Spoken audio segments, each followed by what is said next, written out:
Bonjour, je m'appelle Christian Guilaine, j'habite à Anu et je vous avais promis de faire ce petit film amateur sur la destruction de mon ensemble commercial qui était situé à la rue de Tirlemont, au croisement avec le contournement de la ville, en face du contrôle technique ici à Anu.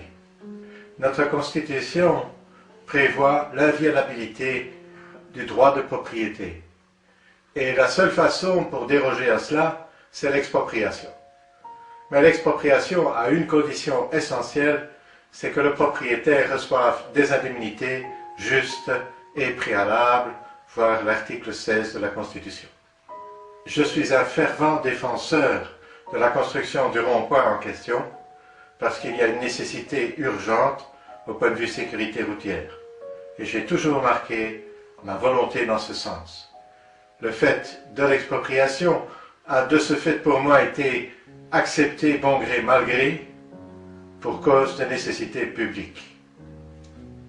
Mais je m'insurge contre certaines personnes qui travaillent à la région wallonne et qui avaient décidé de me ruiner en utilisant le pouvoir de leur position sociale pour arriver à leur fin, ainsi qu'influencer beaucoup de personnes pour me ruiner. Et au profit de qui, je vous le demande. Aujourd'hui, c'est moi qu'ils ont ruiné, mais demain, ce sera peut-être vous ou quelqu'un d'autre. Toujours dans cette optique de la rage d'un bénéfice au détriment du plus petit. Monsieur Carlo Di Antonio, vous avez repris le ministère duquel dépend le service où exercent certaines personnes qui ont voulu ma ruine et qui l'ont obtenue. Nous, tous, citoyens, nous nous posons la question, si ces gens m'ont ruiné aujourd'hui, accepterez-vous donc qu'ils ruinent d'autres citoyens belges? Parce que nous, en tant que citoyens et électeurs, sommes en droit de nous demander si oui ou non nous sommes dans un état où la justice règne. Merci, monsieur le ministre. Ici une photo du petit bois qui a été déboisé immédiatement dès que la région wallonne a pris possession de mon terrain. Maintenant, place au film. Voici mon site commercial. Ça, c'est le contournement de Anu, où vous voyez déjà les grands bâtiments qui s'étendent sur je ne sais combien de dizaines de mètres. La grande maison le long de la rue de Tirlemont, qui est une ancienne maison bourgeoise et non pas du tout une ferme. Vous allez voir les cadres des fenêtres en pierre travaillée, pierre bleue. La porte, vous avez vu la porte en fer forgé. Quand on regarde du côté du contournement, nous avons la façade de cette maison et nous avons la petite maison qui avait des nouvelles vitres en double vitrage. La circulation sur la rue de Tirlemont est une des circulations les plus imposantes, ce qui explique d'ailleurs pourquoi ce terrain avait une valeur commerciale inestimable. Les arbres, tous ces arbres qui faisaient partie du jardin de la maison, qui étaient énormes, mais qui étaient beaux, qui étaient remarquables de loin. C'était un peu comme le fanion de mon site. Quand on venait de plusieurs kilomètres, on le voyait.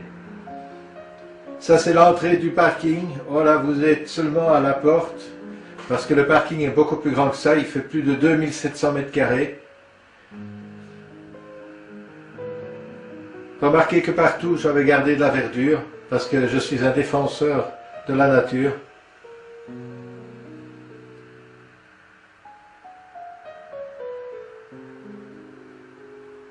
Ce n'est pas encore fini, vous n'êtes même pas arrivé à la fin du parking.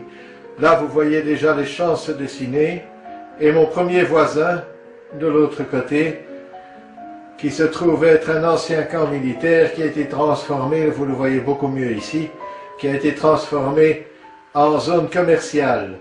Le premier bâtiment que vous voyez juste derrière le tronc d'arbre, c'est en fait une maison d'habitation, qui se trouve en fait à plus ou moins 85 mètres de mon terrain. Vous voyez déjà la clôture de mon terrain en plein milieu.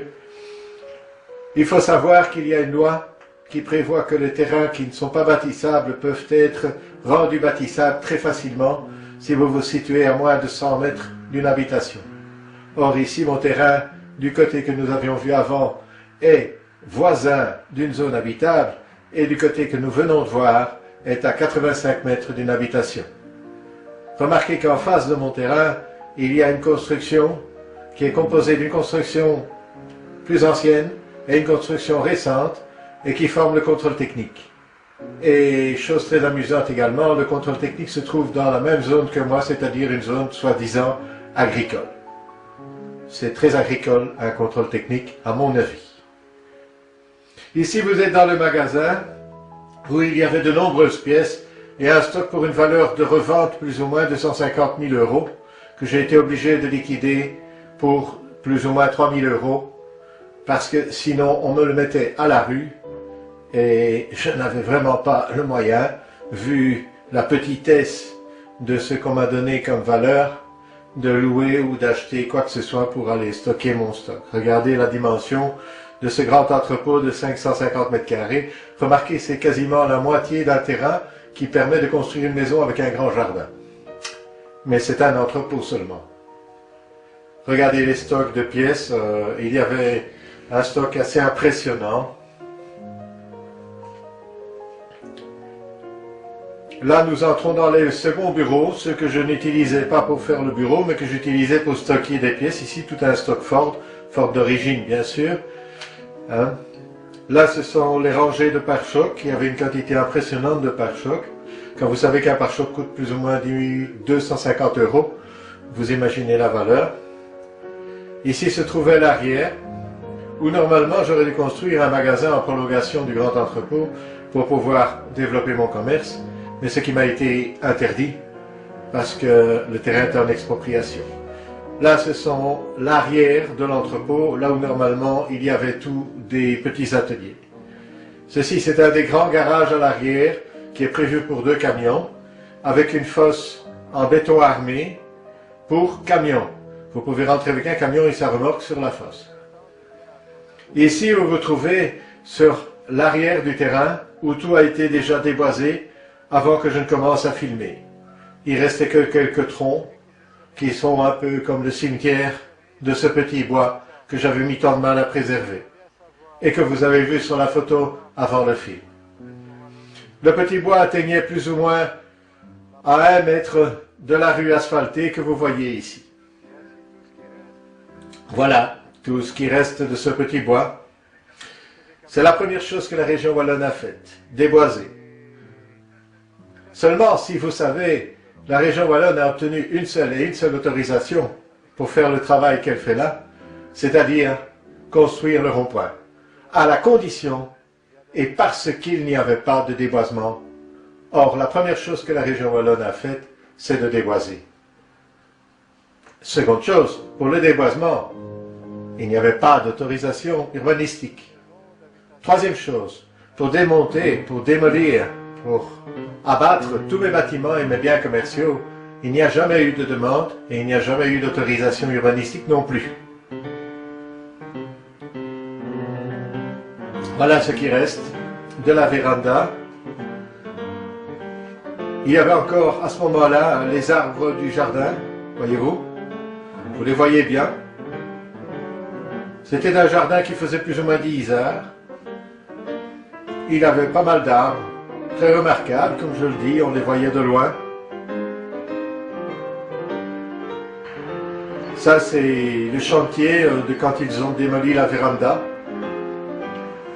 Voilà ce qui reste de mon petit bois, sur plus ou moins 10 mètres de large, sur plus ou moins 40-50 mètres de long. Ça, c'est l'intérieur du grand entrepôt, après que les gens à qui j'ai vendu pour quelques milliers d'euros tout mon stock soient venus l'enlever. Vous remarquerez bien les encôves au fond. Ici, voyez-vous, il commençait déjà à déboiser le jardin. Remarquez toujours la quantité impressionnante de véhicules qui passent sur cet axe routier.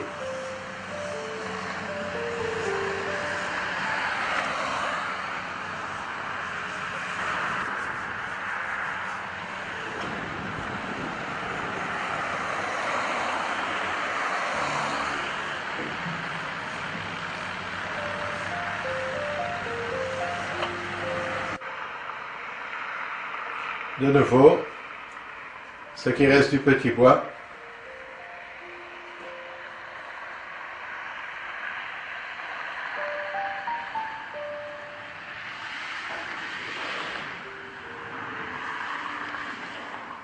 les garages qui ont déjà perdu leurs portes.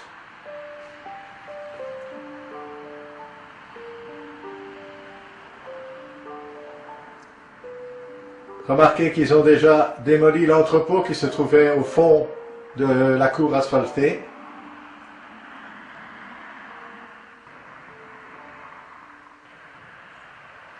Et voilà, tous les arbres ont disparu, tous les arbres du jardin. Le jardin a été rasé, tondu, déboisement total.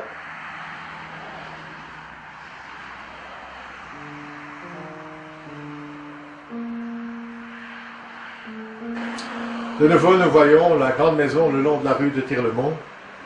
Comme je vous disais, qui n'a rien à voir avec une ferme, mais qui est bien une maison bourgeoise, avec ses pierres bleues travaillées autour des fenêtres et des portes, avec sa porte en fer forgé, avec son entrée qui était faite en bois travaillé, avec du marbre, avec un escalier, une rampe en fer forgé, dont la rampe elle-même était en marbre pur. Enfin bref, une maison bourgeoise.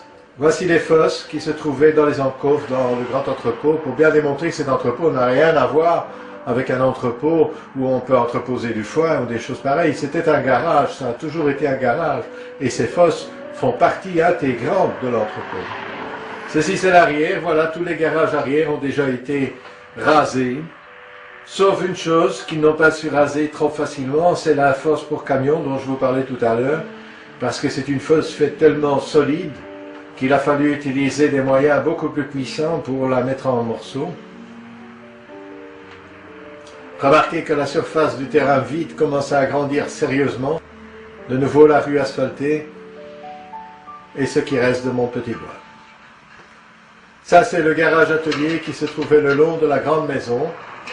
C'était un garage atelier quand même assez impressionnant au point de vue surface.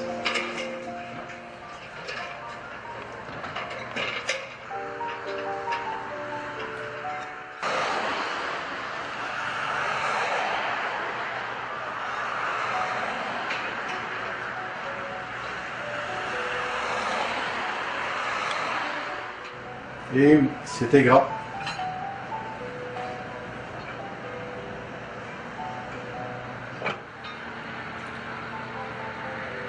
Voici l'arrière des bâtiments, jardin supprimé, garage supprimé, entrepôt supprimé.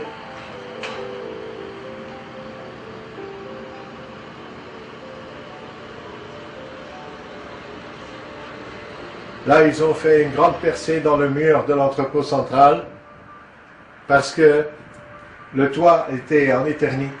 Et comme vous savez comme moi que pour l'éternite, on ne peut pas le mettre avec les autres matériaux. Il y a un traitement spécial et il faut les enlever spécialement. Voilà tout ce qui reste des garages qu'il y avait auparavant derrière. Vous voyez très bien la proximité avec la maison, là à votre gauche, la maison d'habitation. Et les autres bâtiments, bien sûr, qui sont des bâtiments commerciaux.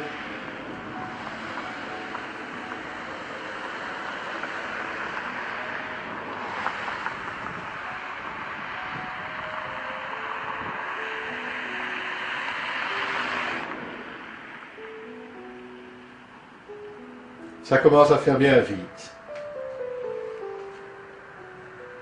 Une petite vue à l'intérieur de l'entrepôt dont on a enfoncé un mur.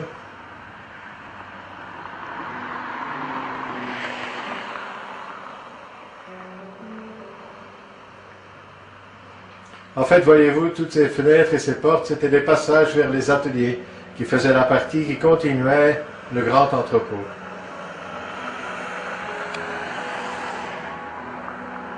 Voilà de nouveau la façade de cette maison dont je vous parlais, qui est une maison bourgeoise qui fait à peu près la moitié de la longueur, qui possède des caves en rez-de-chaussée, un premier étage et un grenier avec plancher.